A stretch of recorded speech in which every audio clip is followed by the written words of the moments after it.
Welcome, everyone. Ready for a really interesting deep dive today? Absolutely. We're getting into the nitty-gritty of something vital. We are pulling back the curtain on how companies, well, how they track their money. It sounds simple, but it's fascinatingly complex. And we'll see why auditors are so incredibly important in this whole picture. Exactly. Today, it's all about the revenue cycle and the expenditure cycle. These are really the core engines of any business's finances. Think of it as money coming in and money going out. But the how is key. Right. Our mission today, break down how these cycles actually function day to day. We'll look at the risks, too, where things can go wrong, intentionally or not, and how auditing steps in to provide that assurance. Think of this as your shortcut to understanding the financial heartbeat of a company. The sources we've looked at give us a really solid foundation. Okay, let's dive in. A company's finances can look like just a huge jumble of transactions, right? Totally overwhelming if you think about it all at once. But auditors have a smart approach. They don't audit transaction by transaction, not usually. They group things into these transaction cycles. Sort of like organizing a messy room into labeled boxes, makes it manageable. Exactly. It's efficient. Less auditors look at related accounts, transactions, disclosures all together. Connect the dots. So what are the main cycles auditors look at? Well, the big ones are revenue getting paid and expenditure paying bills. Those are our focus today. But there's also cash, inventory, investments, and then a catch-all other category for things like property, plant and equipment, payroll, financing. Okay, so let's tackle revenue first. Yeah. Simply put, this is everything from making the sale to getting the cash in hand, right? That's the gist. Covers the sale itself, the money customers owe you, that's receivables, and the actual cash coming in. Now, you mentioned risks. What's the big worry here? Fraud risk. This is huge in the revenue cycle. Auditors actually presume there's a risk of material misstatement from revenue recognition fraud in every audit. Every single one. Yeah. Why is that? Think about the pressure. Management often needs to hit revenue targets. So there's a big incentive to, let's say, bend the rules or even break them. Okay, so how might that look in practice? What kind of games get played? Oh, there are quite a few. Our sources highlight common ones, like early revenue recognition, booking a sale before it's actually finalized. Like claiming revenue in December for something shipped in January. Exactly. Or holding the books open, literally keeping the accounting period open a few extra days to squeeze in more sales. Sneaky. What else? Outright fictitious sales. Just making them up. Wow. Then there's failure to record sales returns, hiding returns to keep revenue looking high. So the numbers look better than they are. Right. Using side agreements to change terms secretly, maybe pushing goods onto customers they don't really need yet. Channel stuffing is similar, forcing distributors to buy way more than they can actually sell. Just to inflate the company's sales figures temporarily. Precisely. And finally, just overstating receivables, either inflating the balances owed or pretending more debts are collectible than they really are. It's quite a list. So how does a company protect itself? Internal controls. That's the absolute bedrock. These are the company's own rules and procedures designed to prevent errors and, crucially, fraud. Their own internal police force, almost. Kind of, yeah. A good system has multiple checks. Let's walk through a good sales transaction. Okay. How should it work? First, preparation of the sales order. Customer order comes in. Sales team prepares a serially numbered order, unique number, easy to track, sends it to credit. Serial number is key for tracking, right? Absolutely. Next, credit approval. Credit department checks if the customer is good for the money. If yes, copies go to shipping, billing, accounting. So not just anyone can approve credit. No way. Then, shipment. Shipping prepares a bill of lading proof it shipped. Goods go out. Now a receivable is officially created. The company is owed money. Right. Then, billing. Billing department makes a serially numbered invoice, matches it to the shipping docs and sales order. Are we billing for what we actually shipped and was ordered? Invoice goes to the customer and accounts receivable. Lots of matching happening. Critical step. Finally, accounting. They record the sale in the journal and post the receivable. Done. Okay, that sounds thorough. But the most important part, did you notice how different people handle different steps? Sales, credit, shipping, billing, accounting. Yeah, it wasn't one person doing it all. That's segregation of duties. The golden rule. No single person controls the whole process. Massively reduces fraud opportunities. Got it. So segregation is key. What about controls over the money after the sale of the accounts receivable? Good question. First, recording it properly. It needs to be in the main ledger and the detailed customer ledger. And someone independent should reconcile those two regularly. Checking that the totals match the details. Exactly. Then, collection. When cash comes in, the receivable needs to be marked as paid promptly. What about uncollectible receivables? Stuff you won't get paid. Right, bad debts happen. Companies track overdue accounts with an aging schedule. If something is deemed uncollectible, it needs a formal write-off, usually approved by someone senior, like the treasurer. You need tight control here so someone doesn't just write off a debt and then pocket the cash if it comes in later. Prevents misappropriation. Makes sense. Then sales returns. You need to check the return goods before giving credit. Use a numbered receiving report. And crucially, the people issuing credit memos shouldn't be the ones handling cash. Again, separating duties. Always. And finally, sales discounts. Just need clear procedures to ensure discounts are applied correctly so you don't accidentally overstate what's owed. Okay, that covers managing receivables. What about the actual cash coming in, cash receipts? Super critical area. How do you control cash when it first arrives? One simple, effective control. The person opening the mail with checks. They should not have access to the account's receivable records. Why is that? So they can't steal a check and then just delete the corresponding receivable to hide it. Simple, but powerful. Okay, what else? You list all checks received a pre-listing. 3 copies. 1 to the cashier for the deposit, 1 to accounts receivable to update customer records, 1 to general accounting. Spreading the information. Right. Accounts receivable then matches the deposit ticket from the bank with the customer payment, slips the remittance advices, catches discrepancies. And the cash itself. Stamp checks for deposit only, immediately restrictive endorsement, deposit everything daily. Right. Reduces temptation, reduces risk. Things like cash registers or lock boxes help too. It's a very structured process. It has to be. And auditors, when they come in, they test these controls. For sales, they'll ask about credit checks, look at documents, maybe observe inventory handling, check those serial numbers on shipping docks. Making sure the system works like it's supposed to. Exactly. For cash receipts, they might inspect endorsed checks, watch the pre-listing process, check deposit slips, see how remittance advices are matched. And they're always looking for that. Segregation of duties. Is authorization separate from record keeping, separate from custody? That's the auditor's mantra for controls. Okay, so after testing controls, auditors dig into the actual numbers, performing specific procedures. Yes. Now they're gathering direct evidence about the amounts on the financial statements. And for revenue, there's a key principle, a pass key. Existence is usually more critical than completeness. Auditors are generally more worried that sales and receivables are overstated, that they don't actually exist or are too high. Because companies want to look good, so they're more likely to inflate revenue than hide it? Generally, yes. The risk of understatement is lower. So how does that affect the tests for sales transactions? Well, they test multiple things, what we call assertions. For completeness, did all sales get recorded?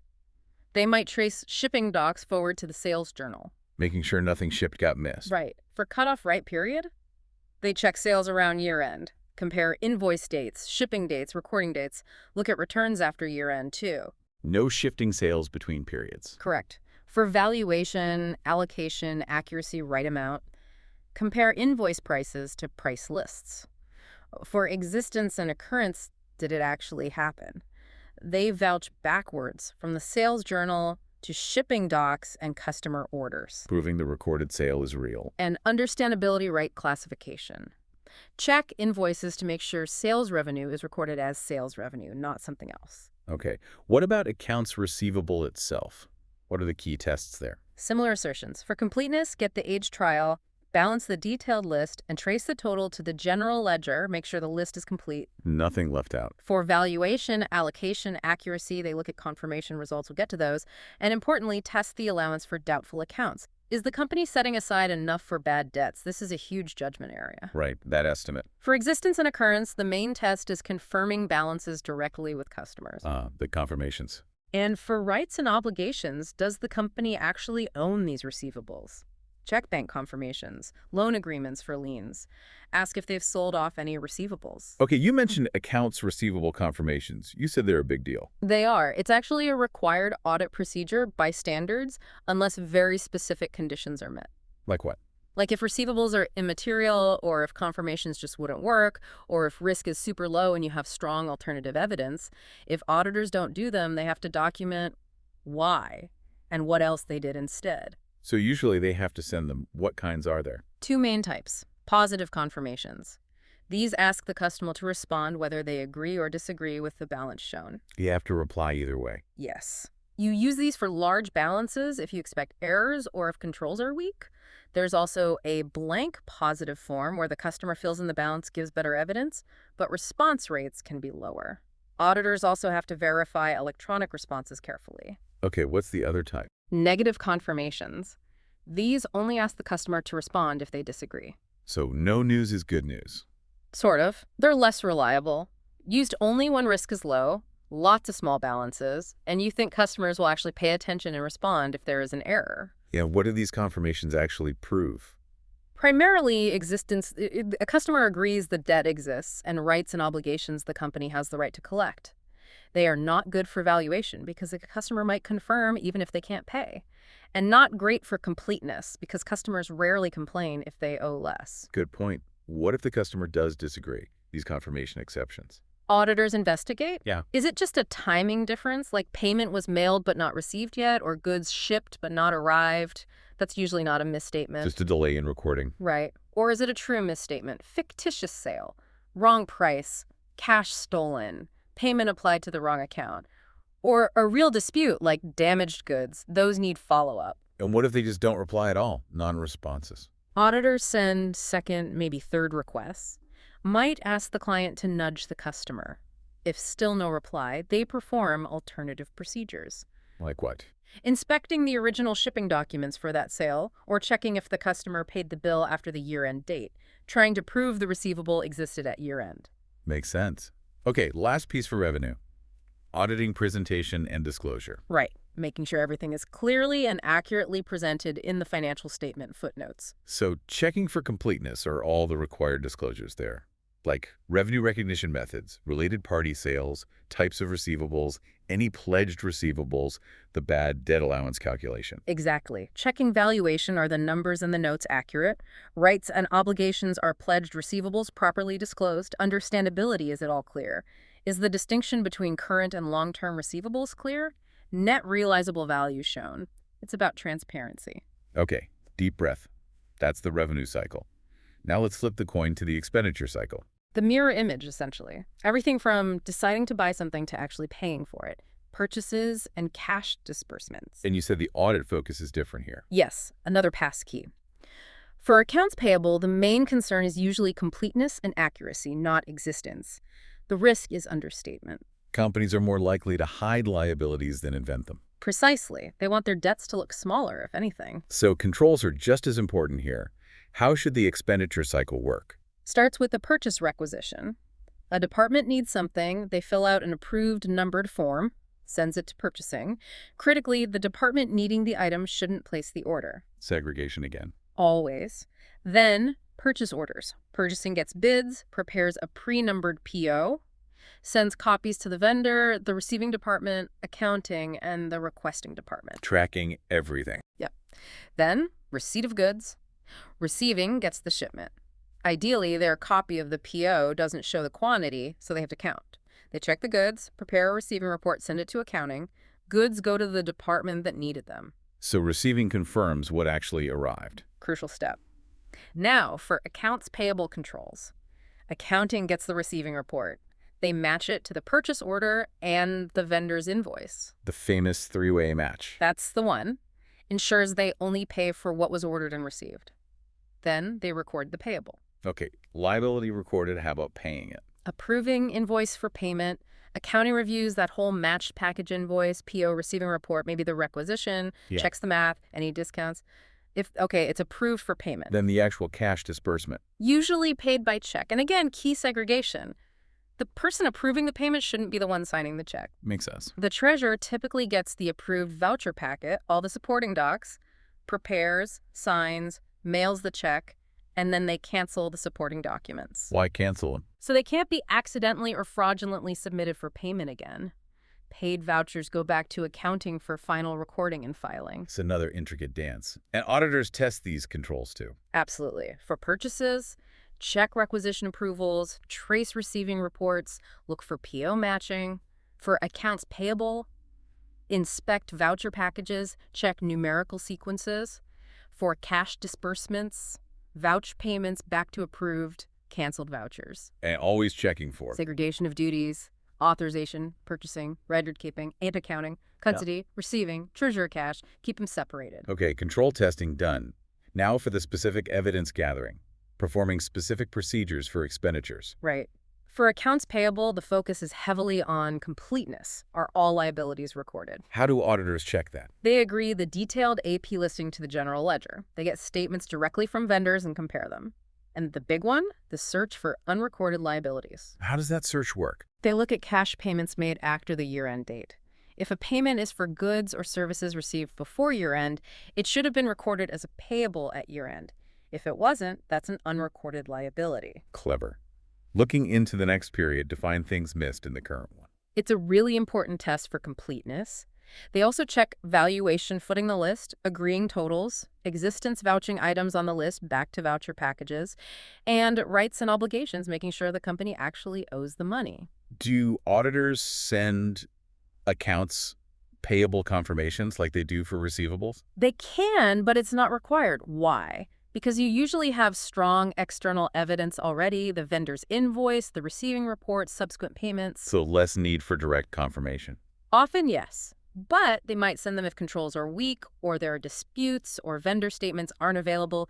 If they do, they usually use blank positive forms. And the main goal is testing completeness, trying to find liabilities the company didn't record. But they can only send them to known vendors, right? So a truly hidden liability.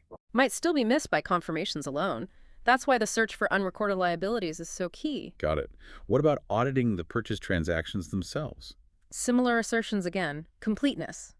Trace vouchers to the purchase journal, account for pre-numbered documents, cutoff, check dates around year-end, valuation, recompute invoice math, existence, test vouchers for authorization and receiving reports, understandability, check account classifications, making sure expenses are in the right buckets. And finally, auditing presentation and disclosure for expenditures. Same idea as revenue. Ensure all required disclosures are their types of payables, purchase commitments, related party deals. Check accuracy, valuation. Confirm disclosed items occurrence. Ensure clarity and proper classification. Understandability, is everything transparent. Wow.